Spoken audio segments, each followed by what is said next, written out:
What's going on, everybody? This is D and Lynn from Project Airwaves. We are here back at you again today. We got something to talk about, guys. We got a little something to talk about. We're going to be talking about work stress. Now, everybody knows all about work stress. If you've had a job, if you've thought about having a job, if you're retired, anything in the middle, you know about work stress. Now, for me personally, right now, I do call center work, and anybody that does that line of work knows all about the mental stress that can incur. And we all know what starts mentally will eventually affect you physically.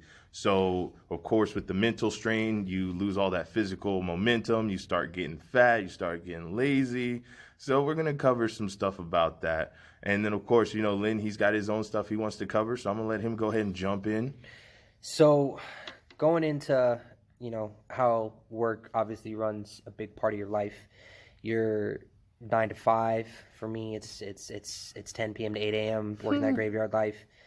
Work is a huge portion of how your body runs. Like you go day in, day out. Even on the days that you have off, you're still thinking about work. The times that you're at work, you're thinking about not being at work.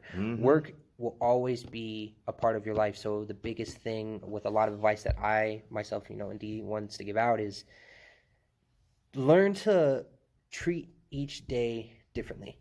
A new day brings in new complications, new opportunities, Right. new ways to experience things, so it doesn't weigh you down. A lot of the people that I'm around, especially with my job, D saying how he does for call centers, I do hotel security, first responders to a lot of big incidents and serious calls.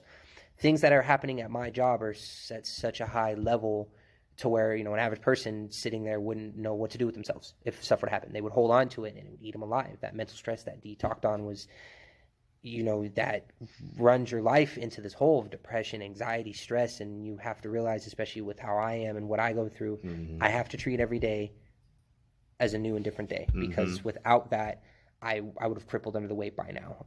Our topic today, which, it's going to be short and sweet, at least more or less on my side, me and D will go back and forth, is learning to let go of situations that are happening, because it becomes toxic. So it's a way to you, poisons your body, and learning from the experience that happened that day so you can take it on to become a better person the next day. No, definitely. And that's one of those things where in the moment, if you're not prepared to deal with the situation after you've gotten out of the situation, you've had a time to reflect on it, that's when you start going into growth mode. That's when you go into build mode. Now, my experience, especially with work, I've worked at a oil change shop. I've worked at a car wash. I've done security. I've done call center work. I've worked at a grocery store. I've moved around a lot. And for me, I like learning new things. So getting, what's the word I'm looking for? Getting stagnant, especially with my growth as a person, it bothers me. But, focusing on when I was a security guard myself, there was a lot of stuff you had to deal with. Like me, I worked on the strip a lot. So from 10 p.m. to 6 a.m., as anybody that lives in Vegas and has been on the strip at any time past 10 and any time before the sun comes up, you get the worst of the worst. And but you also get some of the nicest people too, because a lot of times you're dealing with visitors, you might be dealing with VIP, sometimes even celebrities. I've dealt with them, Lynn's dealt with them too. It's one of those things where it's all about how you carry yourself and how you conduct yourself. One of the most important things that was ever said to me, at least as far as my work experience, was, act as you would as if somebody was watching you. So it's someone's always watching you. Absolutely. Even if you never see that person, never make eye contact, even if they never say anything to you, somebody's always watching. So it's really a big selling point, at least for me, when it comes to work, of how I conduct myself. And so when I get under stress, and I can't speak for anyone else personally, when I get under stress, I can handle stress very well, especially being in the moment. If ish goes down and it's time for, someone to step up, take the leadership role and, get the job done, hey, that's me. My problem is when it becomes a mental issue that I can't address right then and there, or I can't fix right then and there, and it lingers. it'll last. Right. It's that lasting effect. It's such a hard thing for, a lot of people. That you've got the beta and the alpha brand where, a lot of alphas, me and D, we're always ready to run in, handle shit that needs to be handled and take on the maximum amount of weight so everybody else can kind of kick back and not stress out so much. But with us grinding at that level consistently, talking to D about that earlier, especially with my job, it's like running at 100% all the time is mentally, physically, and emotionally exhausting. It puts such a toll on your body and your life that you have to learn to be able to let go, take your foot off the gas a little bit, right? Run at an 80, but keep it on cruise control so you can still be there for the people that need that support, the ones that need you to step up and do the things, because God put us here to. Some people are stronger than others, and our responsibility is to be able to take control of situations to handle it for the better, so the people that may not be as strong in this department or this general area can grow. Exactly. A big thing that I've been wanting to touch on too, with my experiences, you're always going to have management wanting to kind of dictate and micromanage what it is that you do, and they're so quick to do it but not actually step in and help you learn how to do it. So what happens is they pawn it off on the alphas, the people that have been there for a lot longer, are a little bit more experienced, which in terms makes you feel like, all right, well, I'm not learning anything, but I'm picking up habits from people that have been here for a long time. The habits might not be company policy, but it's what I have to do because I have no other route. So a big part of developing yourself and to better everybody around you is, if you have the experience to better people, better them. Take a portion, a small amount of yourself, and plant that seed and that knowledge and that experience into somebody that is willing to actually learn, because you're not going to be running at 100 forever. You need to take that weight off your back and distribute it evenly, because obviously your supervisors aren't going to do it. You need to be able to go from point A to point B, knowing that when you get to point B, there is going to be somebody that's going to carry the torch to point C, not just you running from A straight to Z on your own. It's not, life isn't about being this one-man army. It's about companionship and partnership and growing and training others on the fly to make them more adaptable so that they can help you grow as a person. Just thinking of it as a yin-yang or a plateau thing to where everybody's growing. And it was one of those things. It's funny because Lynn reminded me of something, and it was quoted by Bruce Lee. The reason he became such a master of Kung Fu was he would learn a particular Kung Fu style and then manipulate it with his own way of fighting, and then create a completely different style of fighting, which blew people's minds. Because, when you're taught something, a lot of times we follow in the exact footsteps of the person that taught us. We try and do it exactly the way they showed us because we saw it work for them. So strafing from the path most traveled to the path less traveled is uncommon. It's unfamiliar, and a lot of people are afraid to do that. I encourage you to do that exact thing. Learn what you need to learn from the people around you. Adapt. And then put a little bit of yourself in it. On every job I have worked on, I've gotten more, I guess you could say, more comments or more positive responses from my peers when I have taken in what they said, and then I didn't do it exactly like them, because that's not what you're there for necessarily. You're not there to be an exact copy of that person. You're there to take on that job. You're there to take on those roles and handle it in your own personal way. So for me, especially like I was saying before, when it comes to conducting yourself, for me it's a matter of, okay, what do I want people to see, and how do I want them to see this? Because let's be honest, all of us, when we go to work, well, most of us, when we go to work, we put on a mask. We're faking the funk. Completely different person. Tired. I don't want to be there. I don't want to deal with you. I don't want to talk to you. Yes, I'm smiling. Yes, I'm, telling you I had a wonderful weekend. But right now, bro, I'm half past dead, and all I want to do is get back in the bed and be warm. But since you're there, since you have to put in the effort, well, then you know what? Let's put in 100% effort. So it's one of those things is, when it comes to getting stressed out at work, you got to find a way to release that stress. You got to find a way to get that out of your system. Because like Lynn was saying, you don't want to hold on to these things. You don't want to let them fester, because what happens is it eats away at you mentally.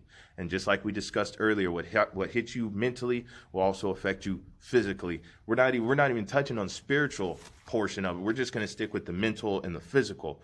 So what happens is you get these things stuck in your head, and you keep replaying these terrible situations over and over again like a broken record, and you never come to a conclusion because you're not trying to come to a conclusion. You're stuck in the past. You're stuck in that situation. So one of the things I like to do to release stress is I like to force myself to clear my mind. It's good. You know what I mean? Absolutely. It's meditation to an extent. You know what I mean? So Lynn has taught me a lot, especially when it comes to learning how to control myself, because I am not the most tempered of people. And, you know, we've gone back and forth. You know, we've been friends for close to 30 years. It's crazy how much you can learn about a person when you guys go through even the smallest little things in life together. But that's a different story for a different time. But that's just one of those things, like, I wanted to get into, is learning how to release that, you know, and that's one of the things I like to do. I like to kind of play it in a positive light, replay the situation and make it end positively, make it end with you being the person that comes out on top, but be constructive, be positive. And then when you go to face that situation again, you'll have a better mentality and you'll have a better understanding of how to attack the situation. That's an excellent point. It's hard to find that way to take your foot off the gas and just, like, someone like myself. It's like having D around benefits me, and I preach this to everybody, hopefully with our listeners or our viewers, is you need to find your form of a centerpiece. You need somebody or something that can help you clear your mind, clear your palate, and start off fresh. How fitness works is that your body is consistently going to be running, and you're beating yourself up with training and regimens that eventually you need what's called a deload. You need a week off to let your mind and your muscles relax, recover, recharge. So then when you come back fresh the next time, that mind muscle connection is so fierce. Right. People that do train, they know what I'm talking about. It's a completely different person. You feel great. Like you lose all this momentum and feeling of not wanting to be at the gym to the minute that you come back a week off from going. When you're training as frequently as most of us do, it makes you feel like, wow, this feels great. The contractions are good, the movement's good, I'm feeling better. Take that into when it comes to work and when it comes to just what you're going to do with your day-to-day development, is that every single day you're grinding with no stop, and it takes a toll on your body, because you're like, fuck, if I stop, I'm not going to want to do anything. If I stop, all this momentum that I caught isn't going to go anywhere. I was talking to D about this a couple days ago. I was so stressed that I was like, we have to get here and do the next recording. Friday, we have to get here. And mind you, I go to work Friday night is my Monday. I ran to the gym. I ran all my errands. I had to go to the bank. I had to go to the store, drive over to this side of the town to hit the recording. And I still had to go to work at 10 p.m. and work another 10 hours on my Monday. And, D kind of cleared my conscience and told me, he's like, look, dude, life happens. It's the holidays. Shit's gonna get done regardless of the time that we do it. Right. So you need to just take a breath, relax, stop burning yourself into the ground. And that's me. I will grind myself into the ground to make sure I will beat a dead horse and grind myself into the ground until somebody logically that I respect will tell me, hey, take your foot off the gas a little bit. Run at your pace. Keep doing what you're doing. We can hit it another day. Go day by day to see how you feel and how things will change for the better. Don't think so far in advance that you're running weeks on with no stop, because you're going to implode on yourself. Take the time to make the most out of that day, but give yourself some time to just wind down, relax, and reestablish who you are, so that when you are ready to tackle and test the next thing that needs to come up, which might be your next day's goal, you're mentally, physically, and emotionally just like ready to do it like that. And that's what it is. It's kind of one of those things where you have to figure out things to do. If you can't fix the stress while you're at work, find something to do outside of work. A lot of times, especially obviously we talked about fitness, so that's one of me and Lynn's pastimes. We will go to the gym, and I told y'all before, we'll throw around weights like it's nobody's business. But we do other things. We go hiking. Lynn goes to Cali. I like to, I'm kind of a nerd and I'm a homebody, so I like to, chill out, watch TV, YouTube, maybe play some video games. Of course, Lynn plays games too. You got to find things to do, as he said, to de-load or de-stress after work. Right. Let's be honest, we're going to be working for a very long time. We're going to be working probably till, we're 60, 70 years old. Some of us longer, some of us shorter. But for that time, it's one of those things where you have to find a way to keep life meaningful on a meaningless job. But that kind of goes into the last thing we wanted to cover real quick is, helping develop other people, kind of helping them learn to deal with the stress or deal with the hardships of life, overcoming the odds. A lot of times, at least from my experience with work, it's a mentality of, trial by fire. We'll throw you into the deep end and see if you swim. And while that works for a lot of good people and it makes them feel, mentally, acceptable, and they feel like they're on top of the world, so on and so forth. As I get older, that mentality doesn't work for me because it feels like you're set up to fail. Absolutely. Living so much life, you try to stay positive in a negative world. Let's just be honest. You try to be positive as you can in an ever negative world. Yeah, optimistic. Thank you. And so, it's one of those things where when you find your balance, now it's time to give back. Now it's time to empower the next generation or the next person behind you. I know me personally, especially working in the call center business, it can get extremely stressful. Answering phone calls back to back, repeating the same lines of jargon, talking to the same stupid-minded people. But then you have to turn around and not only continue doing that job, but you have to do it good. You have to do it effectively because you have to take pride in your work. So then when you have somebody else that comes in, yeah, of course, they're not going to be happy about being at work. You're not happy about being at work, but you can show them, hey, since you're here, you came to work. So let's put in this effort. I'm going to show you exactly what you need to do. Yeah, you're going to have some bad habits. I'm going to have some bad habits. But if we work together, we can become a super force. We can become a force to be reckoned with. Or it's one of those things you might just be helping somebody and they may excel above you. So now, because you helped them get to where they are, they'll turn around and look back and give you a helping hand up. So it's one of those things where when you pay it forward, it always comes back to you. That's good. That's growth. That's the only way people are going to get better, is if you're willing to pass on your experience and, you're, like Dee said, being optimistic. We live in an optimistic / pessimistic world. It's that yin yang factor where you're always going to have a negative to a positive. And you have to learn to, when you're in that positive area, when you're being optimistic, you need to pass on that feeling, that energy, that good to others that right now are just they're at their worst. They're being pessimistic. They don't see things getting better. They don't see their life changing when, life is a long-lived process, or it could be short, depending on illnesses and stuff like that.